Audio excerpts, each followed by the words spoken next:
Hey folks, we have some exciting news here at the Real Manos channel. We are making some big changes. We're doing a name change and we're doing a focus change. So from now on, this channel will be known as the channel of unfiltered, nostalgic topics, or as I like to call for short,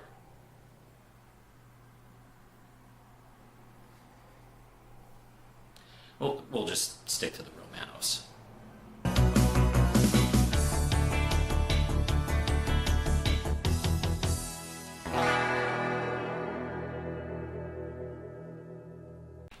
Oh, hey! How's it going, Dirty Pillows?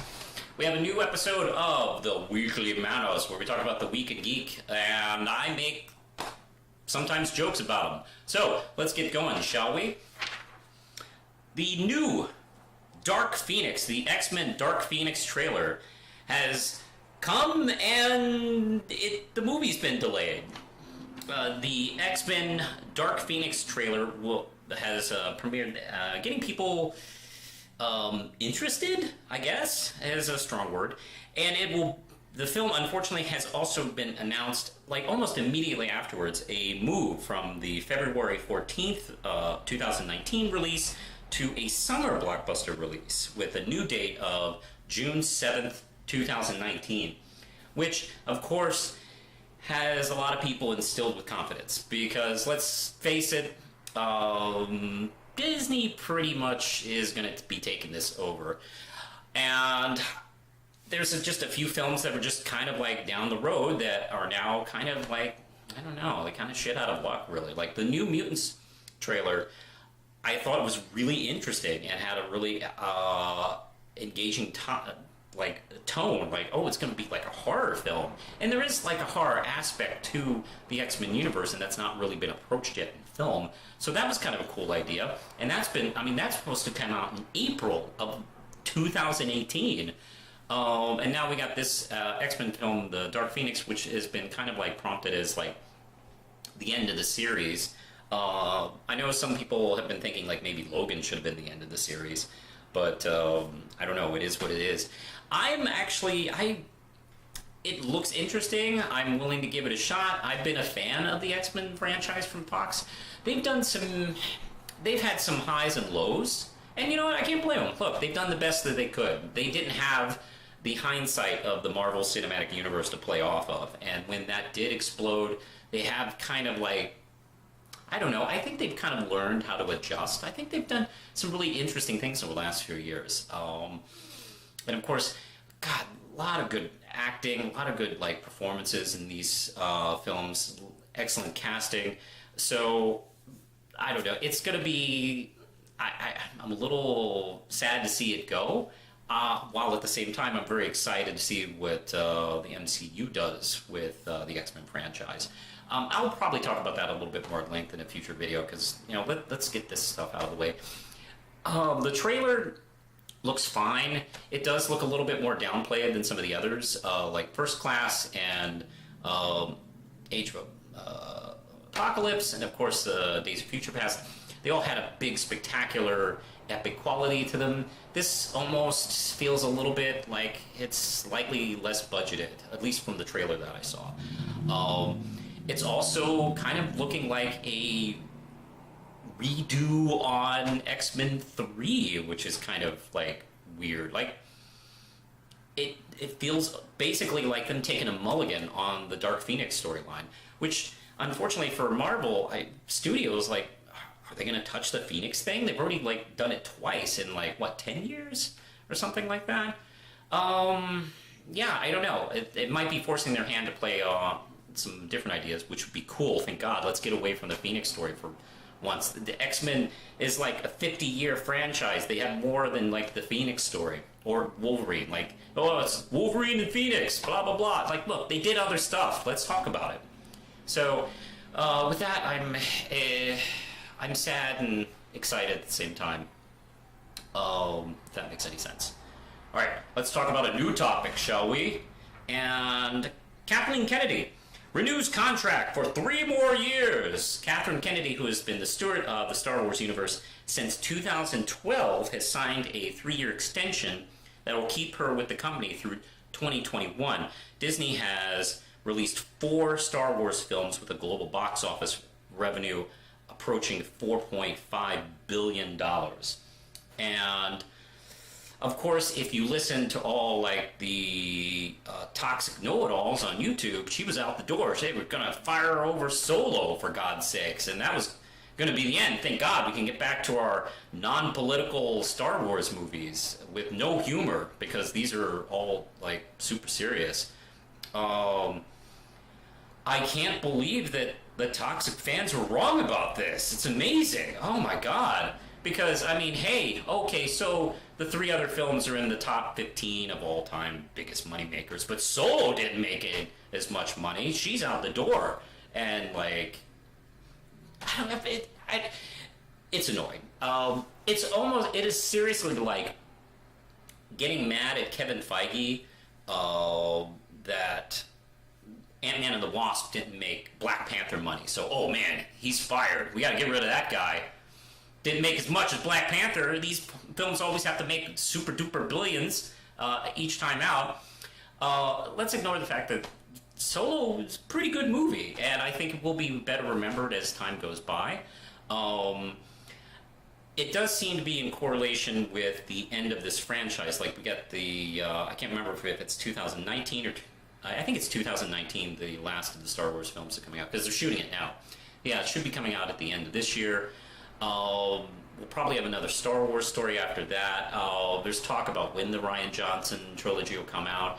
I'm a big proponent of waiting a few years, maybe doing a Star Wars story like once a year, like maybe give it a 5-year break and, you know, do a Star Wars story in between those and kind of flesh out the universe a little bit. But hey, I'm not in charge. So I'm really excited.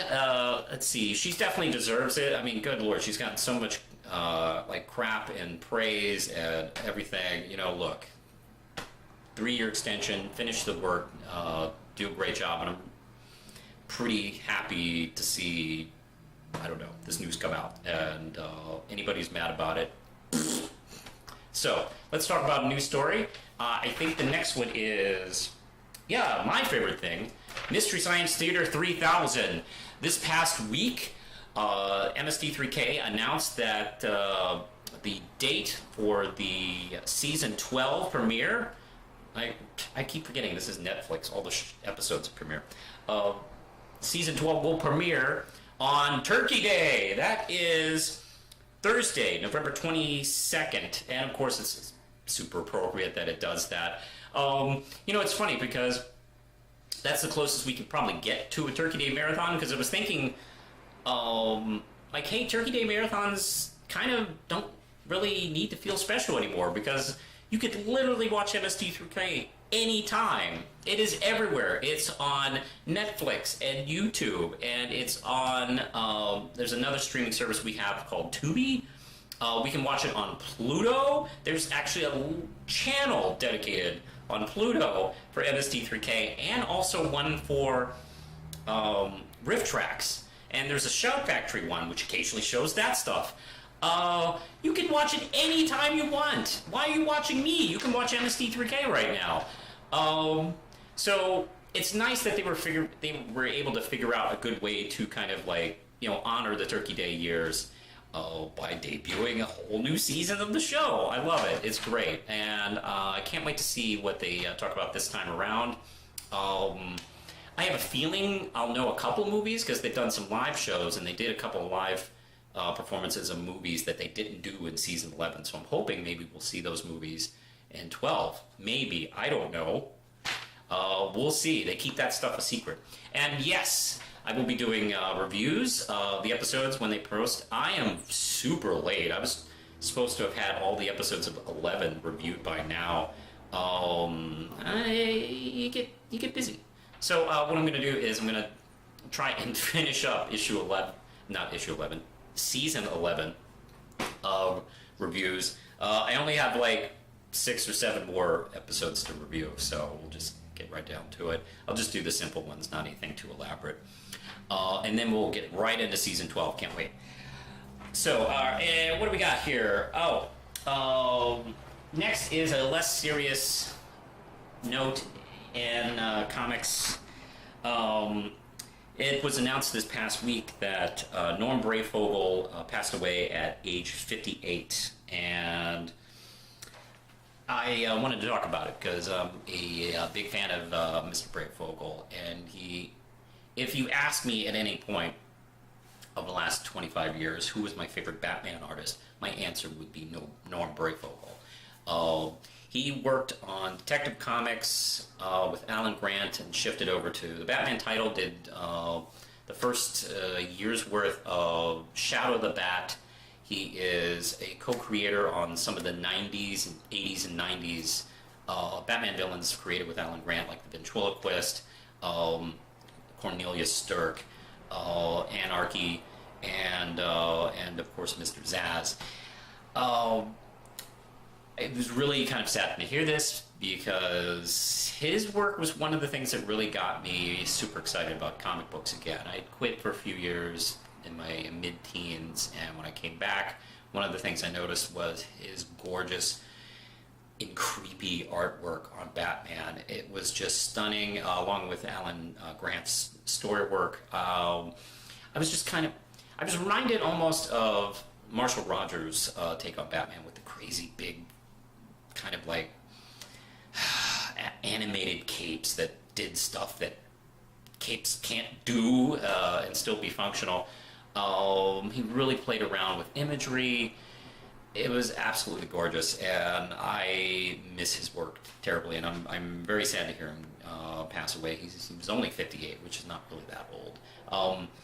There hasn't been an official release of what he exactly passed away of, but he did have a stroke a couple of years earlier, so I would not be surprised if it was somewhat related.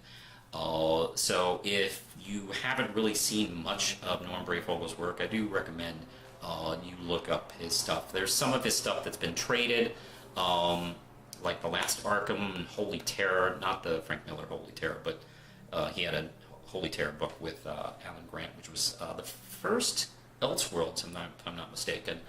Like I said, he's created like some of the great, cool, like more modern Batman villains like Mr. Zsasz, and the Ventriloquist is probably the biggest.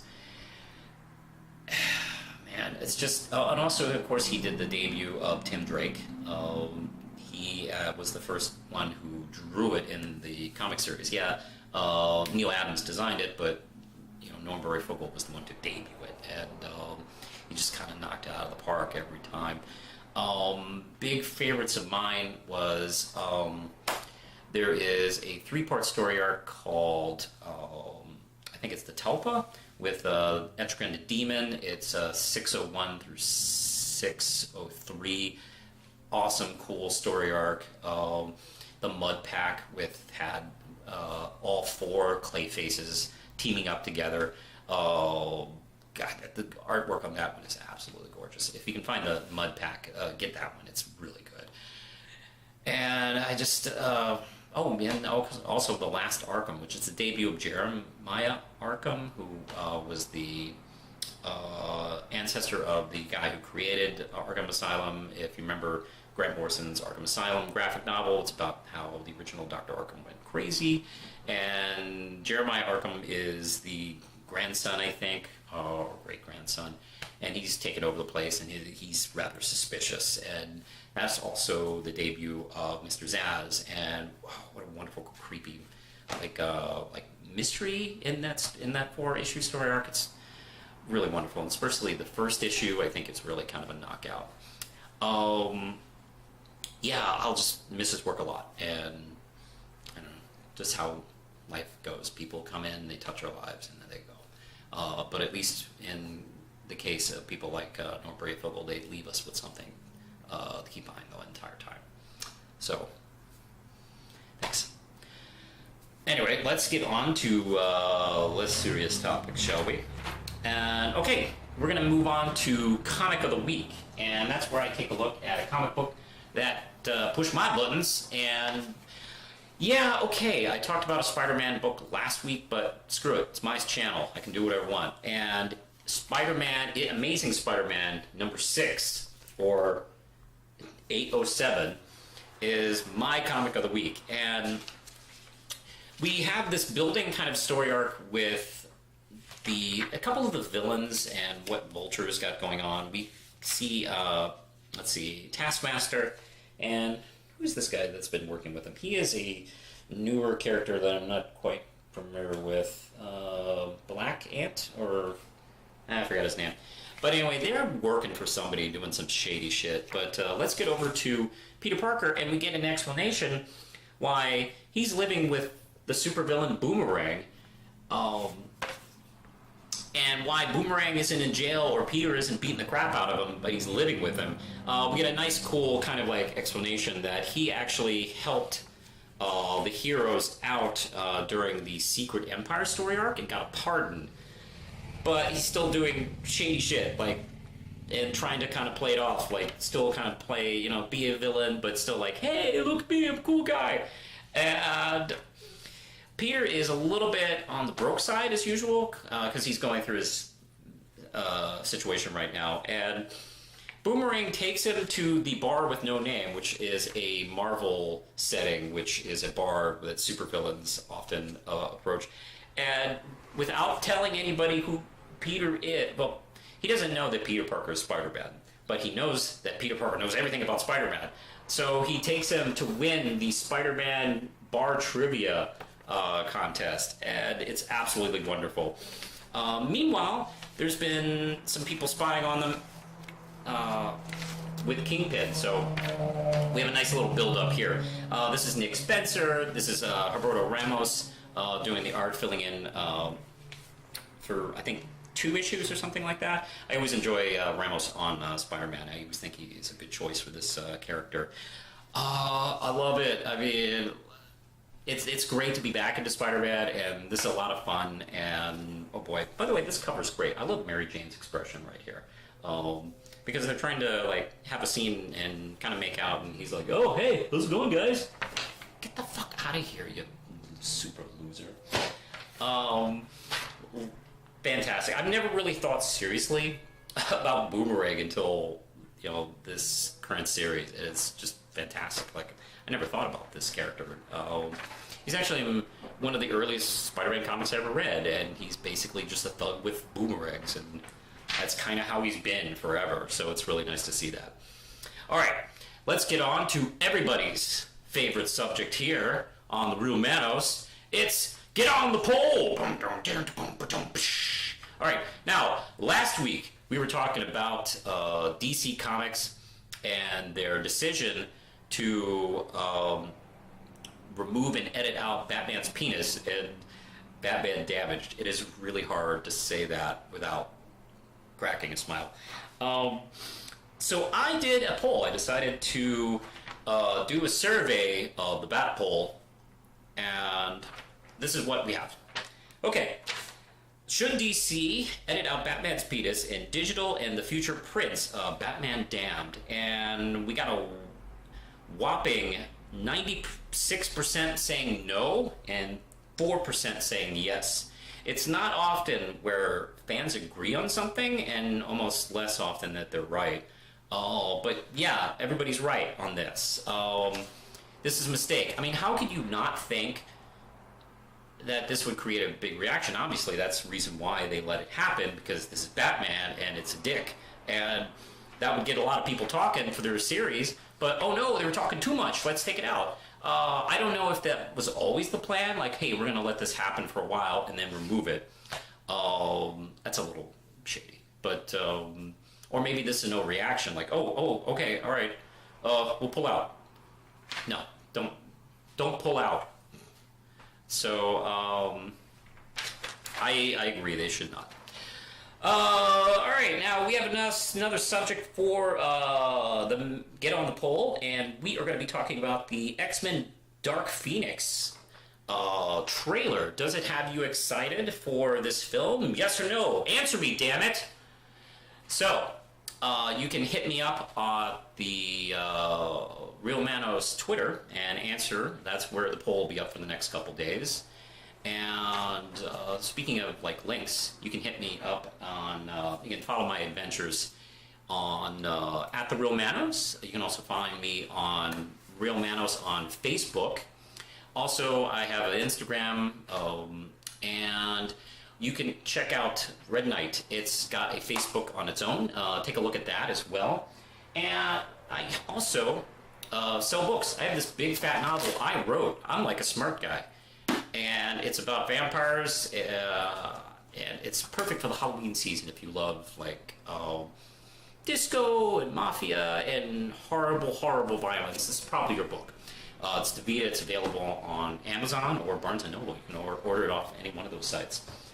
So, I think we're done. Do you have anything you want to talk about? Anything you cool? Okay, cool. That's this week in the Weekly Manos, and we'll be back next week with more geeky stuff. Push the button, Lindsay. They don't play the song on the radio. They don't show that it's on the radio. They don't know that we are the media. They don't know that we start the media. I don't want to see what I'm making you. I see a big seat and I'm shaking you.